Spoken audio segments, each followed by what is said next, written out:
The Dream, Season 1, Episode 1. Roots Don't Let Go. The sun rose over Kingston, Jamaica, slow and unforgiving, spilling gold across rusted zinc rooftops and cracked concrete lanes. Morning heat pressed down early, thick and heavy, wrapping the city in a quiet promise of struggle and survival. 10-year-old Kemar Johnson ran barefoot through the narrow lane, dust kicking up beneath his feet, sweat glistening on his brown skin. A half-deflated football danced in front of him like it belonged there, like it had chosen him. Every touch was instinct, every movement was natural. The ball obeyed him the way nothing else ever did. "Pass it, Kemar," a boy yelled, breathless. Kemar didn't. He never did. He shifted his weight, rolled the ball with the sole of his foot, then exploded forward, cutting past two boys twice his size. Laughter and shouting followed him, but he didn't hear it. All he heard was the rhythm, the quiet music of control, timing, and confidence. He struck the ball hard. It kissed the wall, dropped, and slid perfectly between two stones marking the goal. The lane erupted. Cheers, whistles, slaps on his back. Kemar stood there smiling, wide, innocent, untouchable. For a moment, the world felt right. That moment wouldn't last. Inside the Johnson home, the air was tight, thick with words that refused to stay quiet. "You think love feed children?" David Johnson shouted, pacing the small living room, his boots still on, his voice cracking with exhaustion. "Love is the only thing keeping them alive." Marcia Johnson fired back, tears streaking down her face, hands clenched like she was holding the family together by force alone.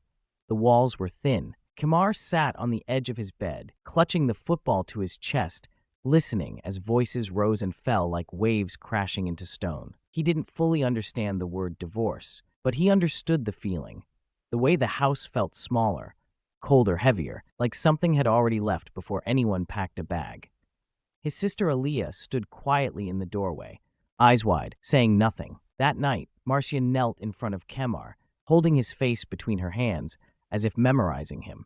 "No matter where you go," she whispered, her tears soaking into his hair, "you are mine, always." He nodded, pressing his forehead to hers, not knowing how far go really meant, not knowing how much those words would one day hurt and heal him at the same time.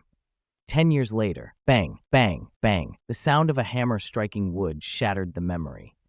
Florida heat burned down from a cloudless sky as 17-year-old Kemar wiped sweat from his face. His hands were rough now, calloused, scarred, shaped not by football, but by labor. "Measure twice," his father said sharply, watching him from across the frame. "Cut once," Kemar nodded. "Yes, sir." Weekends belonged to work. They always had. Carpentry paid bills. Carpentry kept questions away. Carpentry kept the family invisible. His father believed in certainty. Wood, nails, schedules, survival. Dreams didn't keep immigration officers from knocking. Dreams didn't keep lights on. Dreams didn't feed families. Football was a distraction, a weakness. During the week, Kemar became someone else. School hallways buzzed when he walked past.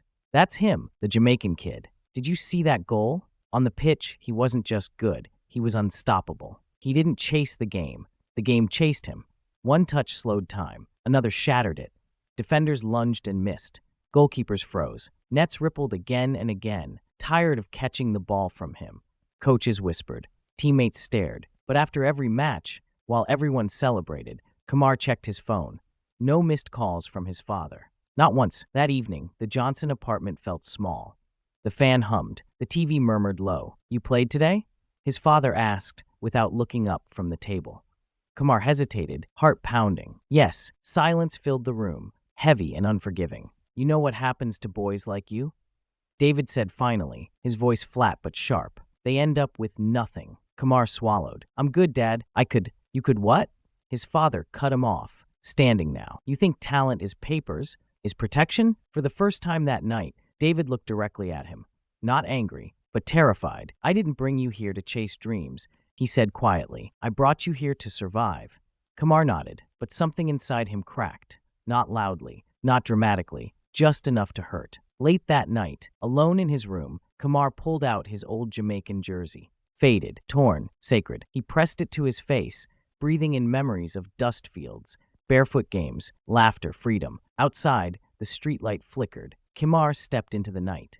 With nothing but concrete and shadows, he began to juggle. One touch, two, three. The ball stayed close, loyal patient. Across the street, a car slowed. An older white man stepped out, holding a coffee, his eyes sharp and thoughtful. He leaned against the car, watching quietly as Kemar danced with the ball. Control, balance, instinct beyond teaching. The man smiled faintly. He said nothing. He didn't need to. Inside the apartment, David Johnson sat alone at the table, staring at his hands, hands that built homes, hands that protected his family, hands that never learned how to dream. Outside, Kemar struck the ball hard. It slammed against the wall and rolled back to him.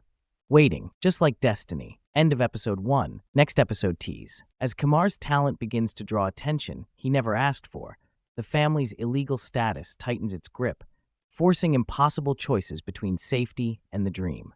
The Dream. Season 1, Episode 2, Illegal Dreams. Morning crept in quietly, gray and uncertain, pressing against the windows of the Johnson apartment like it didn't belong there.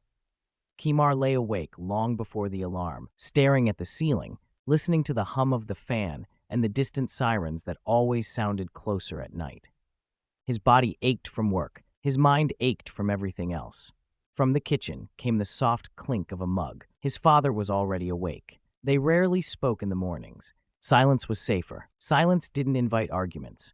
Silence didn't say the wrong thing. Kemar dressed slowly, pulling on his school uniform, tucking his Jamaican necklace beneath his shirt like a secret. "Lock the door when you leave," his father said without turning around. "Yes, sir." It wasn't advice. It was survival. At school, everything felt louder. Laughter echoed too long. Lockers slammed too hard. Every unexpected sound made Kemar tense, his eyes scanning hallways without realizing it. "Relax, bro," his teammate Miguel laughed, slinging an arm over his shoulder. "You look like police coming for you." Kemar forced a smile. If only he knew. On the pitch, though fear disappeared, football stripped him down to instinct. He ran harder than anyone else. Sharper, fast, hungrier. Goals came easy, too easy. Assist after assist. Coaches stopped keeping count. From the sideline, strangers watched. Not scouts yet, just people noticing. And being noticed was dangerous. That afternoon, Coach Ramirez pulled him aside. "You ever think about college?" the coach asked, eyes serious. Kemar hesitated. "I can't." Coach Ramirez studied him, already knowing the answer. "You keep playing like this," he said quietly. "Doors will open. Just be ready." Kemar nodded, pretending doors were something he could walk through. Saturday came too fast. The smell of sawdust filled the air as Kemar worked beside his father. Lifting beams, hammering nails, sweat pouring down his back. His father moved with purpose, efficient, unbreakable, proud. "You tired?" David asked. "No." "Good." They worked in silence until David finally spoke again. "You keep playing football," he said, not accusing, just stating a fact. Kemar froze. "I hear people talking." Kemar's chest tightened. "I'm not doing anything wrong." His father wiped his hands on his jeans, eyes dark. "You're doing something dangerous." That night, the knock came. 3 sharp raps. Kemar's heart jumped into his throat. Aaliyah peeked from her room. Nobody moved. The knock came again. David opened the door just enough. A neighbor stood there, apologetic. "Sorry, wrong apartment." The door closed. No one laughed. No one breathed easy. Later, Kemar sat on his bed, phone pressed to his ear. "Baby, you sound tired," his mother said softly from Jamaica. "I'm okay," he lied. She wasn't fooled. "You remember what you used to say?" she whispered. "That football was your way out." Kemar closed his eyes. "Don't let fear steal what God gave you," she said. When the call ended, tears burned his eyes. Game day arrived with heavy clouds overhead. The league match was packed, more than usual. Whispers followed Kemar as he walked onto the pitch. He felt eyes on him. The game started rough. He was hacked, pulled, fouled hard. The ref looked away. Then something snapped. Kemar exploded. A goal from outside the box. A perfect through ball. Another goal. Chipped. Effortless. Cruel. The crowd rose to its feet. From the back row of the stands, Thomas Reed watched, silent, unmoving. He didn't clap. He just watched. After the match, as teammates celebrated, Kemar spotted the man walking away. "Hey," Kemar called. Reed turned slightly, studying him. "You play like you're running from something," Reed said calmly. Kemar frowned. "I just play." Reed smiled faintly. "Semifinals next," he said. "I'll be there." Then he disappeared into the crowd. That night, Kemar lay awake again. Out, sirens wailed. Inside, his dream felt louder than ever and more dangerous. End of episode 2. Next episode tease. With the semifinal approaching and unseen eyes watching, Kemar's past, talent, and and undocumented life collide, and one match will change everything. The Dream, Season 1, Episode 3, the semifinal. The stadium lights came on long before the sun went down, tall and blinding, cutting through the evening haze like judgment. Kemar stood at the edge of the pitch, boots laced tight, chest rising and falling slower than his heart wanted it to. The semifinal banner hung above the stands, fluttering slightly in the breeze. This wasn't just another match. This felt heavier. The crowd was larger than usual. Parents, students, strangers, people who didn't know his name but felt something was about to happen. Cameras clicked. Phones rose into the air. From the sideline, Coach Ramirez watched Kemar closely. "You good?" the coach asked. Kemar nodded. "I'm ready." But inside, his thoughts were loud. One mistake, one bad tackle, one wrong moment. Everything could disappear. In the stands, David Johnson sat stiffly, arms crossed, pretending he wasn't there for his son. He told himself he came for obligation, for control, for peace of mind. Not pride, not hope. 2 rows behind him, a man sat alone, gray-haired, observant. Thomas Reed wore no team colors, no emotion on his face. He watched warm-ups with the patience of someone who had seen thousands of players and forgotten most of them. His eyes followed Kemar. The whistle blew. The semifinal began violently. The opposing team came out aggressive, physical, desperate. Kemar was clipped early, shoved from behind, kicked without apology. The referee let it go. "Get up," someone yelled. Kemar got up every time. Pain meant nothing when fear meant more. Midway through the first half, the ball found him near midfield. One defender closed, then another. He hesitated, just a fraction, then remembered who he was. He rolled the ball past one, nutmegged the other, accelerated through the gap like he'd been waiting for it his whole life. The crowd gasped. He slipped a perfect pass through to his striker. Goal. The stadium erupted. Kemar didn't celebrate. He just exhaled. From the stands, Reed leaned forward for the first time. That wasn't luck. That was vision. The opposing team responded with brutality. A late tackle sent Kemar to the ground, breath knocked out of him. He stared at the sky, lights blurring above him, wondering if this was how dreams ended. Face down, ignored. He stood anyway. At halftime, the score was tied. Coach Ramirez grabbed Kemar's shoulders. "They're scared of you," the coach said. "That's why they're hurting you. Don't disappear now." Kemar nodded, jaw tight. The second half began with tension thick enough to choke on. Minutes ticked by. Then the moment came. Kemar received the ball just outside the box. Time slowed. The noise faded. He felt it. That familiar quiet, that space where everything made sense. He cut inside, shot. The ball curved, dipped, kissed the post, and went in. The crowd exploded. Kemar dropped to his knees, fists clenched, eyes closed. From the stands, David Johnson stood up without realizing it. His hands trembled. The final minutes were chaos. The opposing team pushed forward desperately. The ball bounced wildly inside the box. A clearance, a counterattack. Kemar sprinted, lungs burning, legs screaming. One defender left. He faked right, went left, then slipped the ball across goal. Assist, final whistle. Game over. Semifinal. Teammates piled on Kemar. Laughter, shouts, tears. For a brief moment, he forgot about visas, about fear, about survival. Then he saw the man walking toward him. Thomas Reed stood calmly at the edge of the pitch. "You don't panic," Reed said, "even when they try to break you." Kemar wiped sweat from his face. "I just play." Reed nodded. "How old are you?"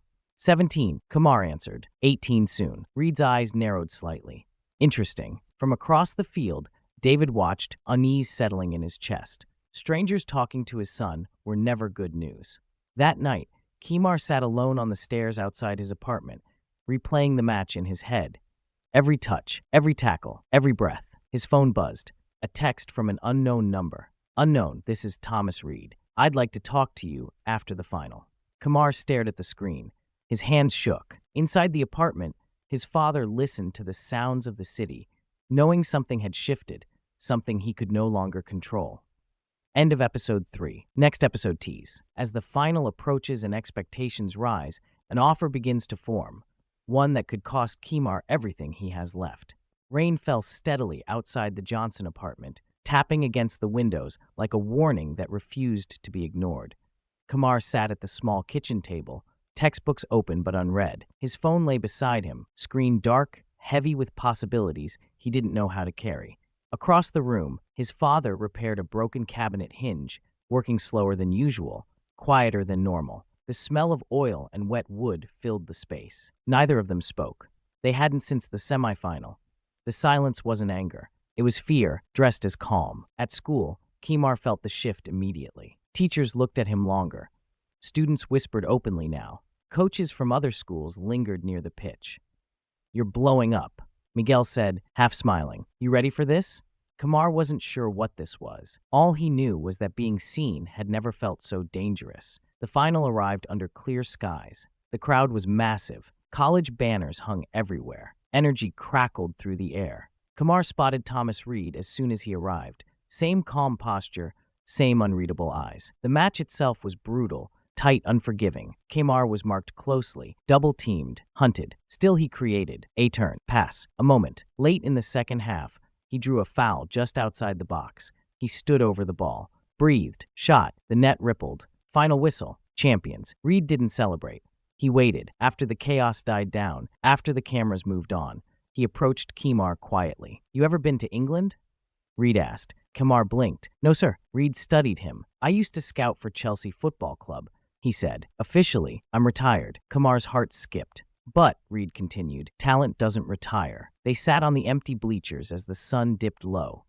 "I can't promise you anything," Reed said calmly. "No contract, no papers, no safety net." Kemar nodded, barely breathing. "I can offer you a chance to train, to be seen, to earn it." Kemar swallowed. "When?" "Soon." The problem came quickly. Reed asked questions. Nationality, age, papers. Kemar's chest tightened. "I'm Jamaican," he said. "I don't have U.S. citizenship." Reed nodded slowly. "That complicates things." He explained the reality. To enter England legally, Kemar would have to travel from Jamaica. Leaving the U.S. meant no guarantee of return, no protection, just faith. That night, the apartment felt colder. Kemar stood in front of his father, words shaking loose. "He wants me to go to England. To train, maybe.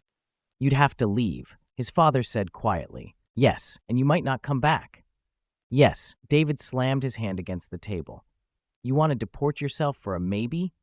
Aaliyah stepped between them. "He's special, Dad. Special don't feed families." Kemar's voice cracked. "This is my dream." David turned away. Later, Kemar called Jamaica. His mother listened without interrupting. "This is God," she said finally. "You were born for this." Her faith felt heavier than fear. That night, Kemar lay awake. England felt real. So did loss. End of episode 4. Next episode tease. With an impossible decision looming, Kemar must choose between safety and destiny, and his family may not survive the choice. The Dream. Season 1, Episode 5. The Argument. The apartment felt smaller than ever. Walls pressed in. Air sat heavy, unmoving, as if the room itself was holding its breath. Kemar stood near the door, his backpack still slung over one shoulder, unsure whether to step inside or turn around and run. His father sat at the table, arms folded, eyes fixed on a spot that wasn't him. Aaliyah hovered near the hallway, silent but alert, ready to step in if things went too far. They all knew why they were here. They all knew what had to be said. "You're serious," David said finally, voice low and controlled. "You really think you're going to England?" Kemar swallowed. "I'm not thinking. I've been invited." David let out a short, bitter laugh. "Invited? You hear yourself? An invitation is not a future. It's a chance to disappear." David snapped. "To throw your life away." Kemar clenched his fists. "My life is already on pause." The words hung in the air like a slap. David stood abruptly, chair scraping the floor. "You think I brought you here to chase fantasies?" he demanded. "I broke my back so you wouldn't have to struggle like I did." Kemar's voice rose. "And I'm grateful, but this is what I'm good at." David shook his head. "You don't understand what we risk every day just by breathing in this country."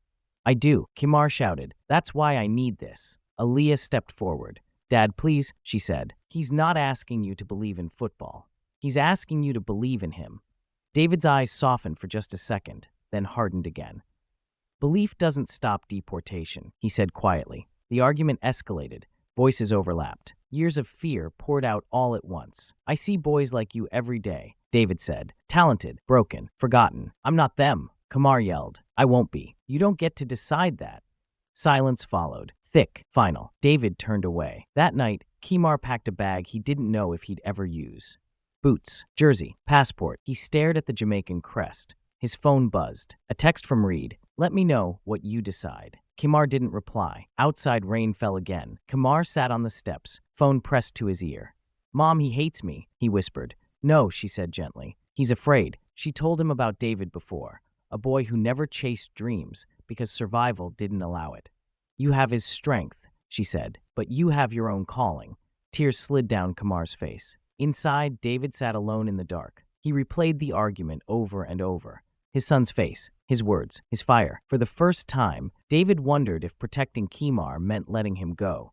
Kemar returned inside quietly. Their eyes met. Nothing was said, but something had changed. End of episode 5. Next episode tease. As the decision draws closer and time runs out, father and son must confront what sacrifice truly means. The Dream, Season 1, Episode 6. Choices. Time began to move differently. Days passed, but nothing felt settled. The apartment stayed quiet, not peaceful, just careful. Conversations were shorter, footsteps softer. Everyone moved as if the wrong sound might shatter what little balance remained. Kemar woke before sunrise most mornings now. He ran alone through empty streets, breath fogging the cool air, sneakers slapping pavement in steady rhythm. Running helped him think, helped him push fear out of his chest, but it always came back. At school, whispers followed him like shadows. England, Chelsea, did you hear? Kemar kept his head down. He trained harder, stayed longer after practice, worked until his legs burned and his vision blurred. Coach Ramirez watched quietly. "You don't have to prove everything at once," the coach said one afternoon. Kemar shook his head. "I do," Reed called. His voice was calm, professional, unmoving. "Opportunities don't wait," Reed said. "Other players are being seen. Younger players, players with papers." Kemar swallowed. "I know. You turn 18 soon," Reed added. "After that, things get complicated." The call ended. The clock started ticking louder. Saturday brought work. David and Kemar stood side by side again on a job site, measuring beams, lifting boards, cutting angles with precision. Sweat poured down their faces. The sun showed no mercy. "You're working harder," David said, not looking at him. "I have to." They worked in silence for hours. No football, no arguments, just labor. That evening, Kemar's 18th birthday came quietly. No party, no cake, just a small dinner and a single candle Aaliyah lit anyway. "Make a wish," she said softly. Kemar closed his eyes. He didn't wish, he decided. Later that night, he sat at the table with his father. "I'm going," Kemar said. David's jaw tightened. "I'm not asking you to understand," Kemar continued. "I'm asking you to let me try." Silence stretched. Finally, David spoke. "You leave," he said. "You may never come back." Kemar nodded. "I know." David looked at him for a long time. "You work tomorrow," he said finally. "Early." The next weeks were brutal. Long days, longer nights. They took every job they could. Fences, repairs, roofing. Hands blistered. Backs ached. Money stacked slowly. Kemar never complained. Neither did his father. Something unspoken grew between them. Respect forged in sweat. One night, exhausted, Kemar collapsed onto his bed. His phone buzzed. A message from Reed. "Last window, 2 weeks." Kemar stared at the screen, heart racing. He walked into the living room. His father was counting money at the table. Kemar sat across from him. No words were needed. End of episode 6. Next episode tease. As sacrifice turns into action, father and son push themselves to the edge, and a decision made in silence will change everything. The Dream, Season 1, Episode 7. The morning started before the sun. Darkness still wrapped the city when David Johnson rose from bed, moving slowly, carefully, like his body already knew how much it would be asked to give that day. The kitchen light flicked on. Coffee brewed. Tools were laid out one by one. Across the apartment, Kemar stirred. He hadn't been told to wake up this early. He did it anyway. They drove in silence, windows down, air cold and sharp against tired faces. The truck rattled as it moved through empty streets, streetlights passing like fading stars. At the job site, there were no greetings, just work. David lifted heavy beams without complaint. Kemar carried more than his share, shoulders screaming but steady. Sweat soaked their shirts long before the sun climbed high enough to show mercy. A nail slipped, blood ran. Neither of them stopped. The days blurred together. School, training, work, sleep. Kemar's legs felt like stone. His hands cracked and split, wrapped in tape that did little to help.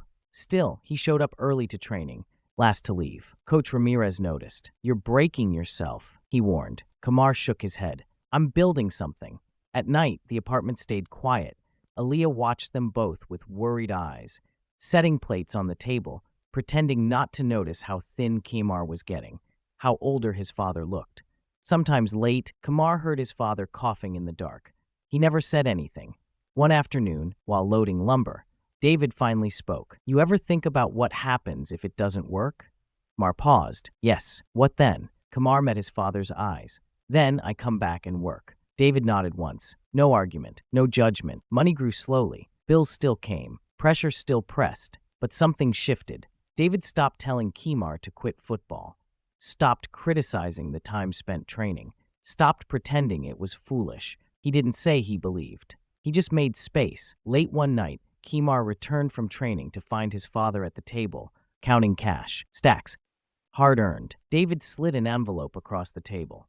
"What's this?" Kemar asked. David didn't look up. "What you earned." Kemar opened it. Not enough yet, but close. Days later, the final job finished under a burning sun.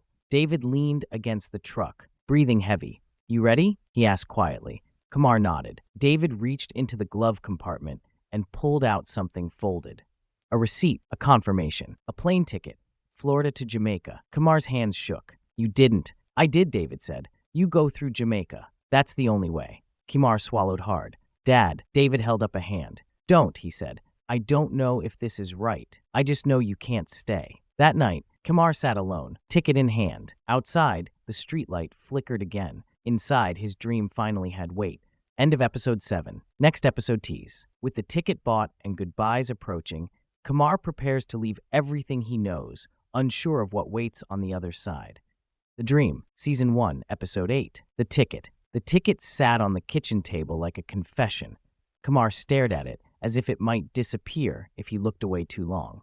Florida to Kingston.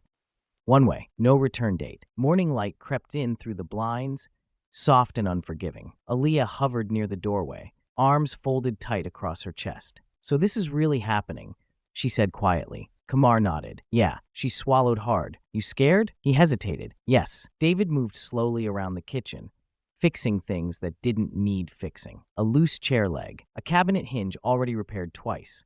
His hands needed something to do. "I'll drive you," he said without looking up. Kemar didn't respond right away. "Thank you." David nodded once. At school, Kemar walked the halls one last time. Lockers slammed. Bells rang. Life continued like nothing was ending. Coach Ramirez pulled him aside. "They don't come often," the coach said. "Chances like this." Kemar nodded. "Make them regret missing you," the coach added. The airport was loud. Too loud. Announcements echoed. People rushed. Families laughed. Others cried openly. Kemar clutched his bag tightly, passport heavy in his hand. At security, his heart pounded. Every beep sounded like the end, but nothing happened. He passed through. At the gate, time slowed. Aaliyah hugged him first, tight and shaking. "Don't forget who you are," she whispered, "and don't you dare give up." He smiled weakly. "I won't." Then his father stepped forward. They stood facing each other, words stuck between them. Finally, David pulled Kemar into a rough embrace. "I didn't come this far for you to be small," he said quietly. Kemar's eyes burned. "I'll make it worth it." David nodded. The boarding call came.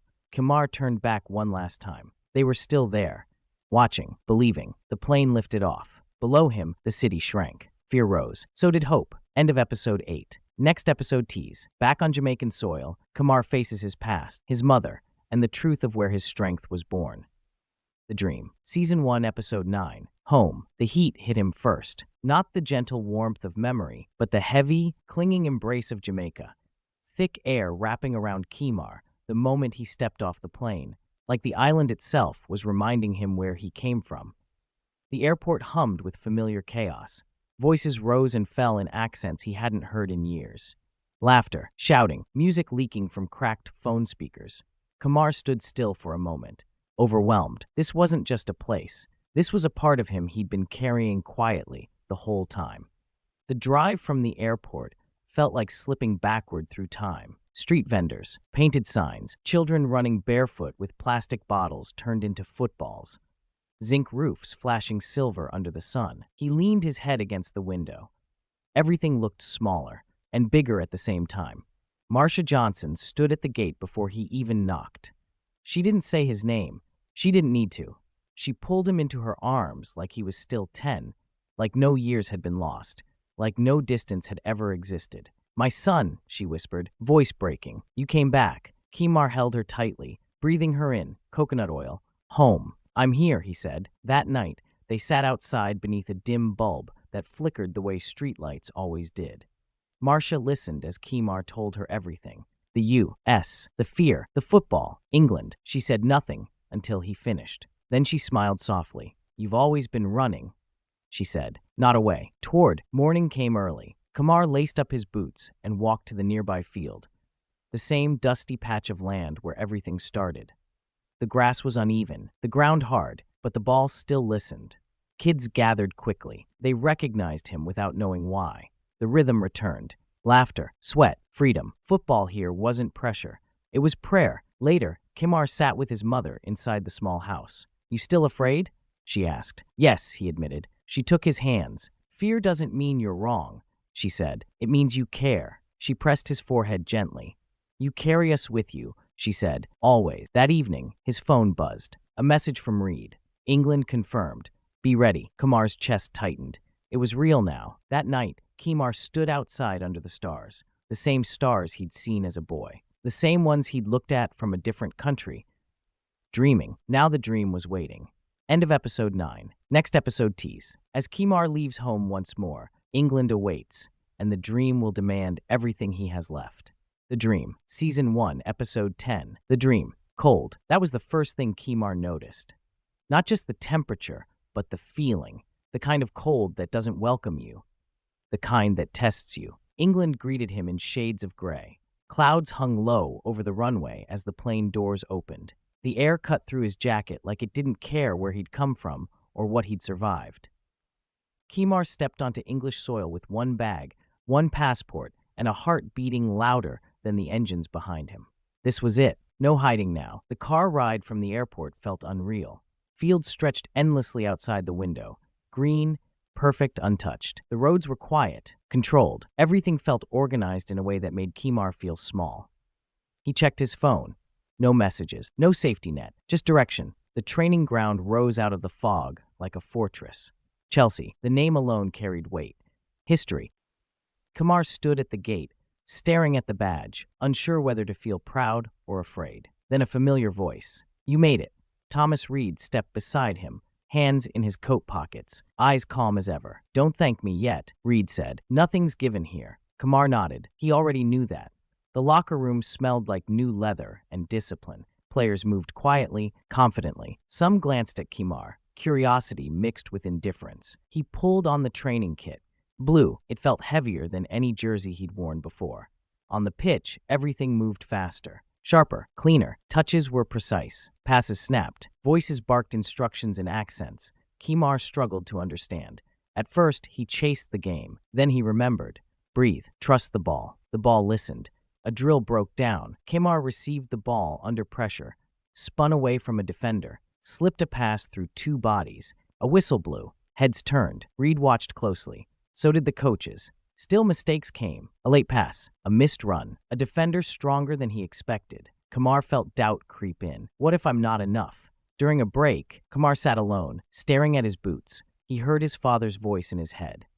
Survive. He heard his mother's. Believe. He stood. The final drill was a small-sided match. Intensity rose. Kemar stopped thinking. He played. A turn. A burst of pace. A shot curled just inside the post. Then murmurs. Reed approached him afterward. "You belong," he said simply. "Now the work begins." Kemar nodded, exhausted, overwhelmed, alive. That night, alone in his room, Kemar lay on the bed staring at the ceiling. He called home. Aaliyah cried. His mother prayed. His father listened. "I'm still standing," Kemar said quietly. David's voice cracked just slightly. "That's all I ever wanted." Kemar stepped outside. English night. Cold, quiet. He juggled the ball once, twice, 3 times. Still listening. Final shot. Kemar walks back onto the empty training pitch at dawn. Fog rolls across the grass. The Chelsea badge looms in the distance. He places the ball down, takes a breath, and runs. End of Season 1. The dream continues.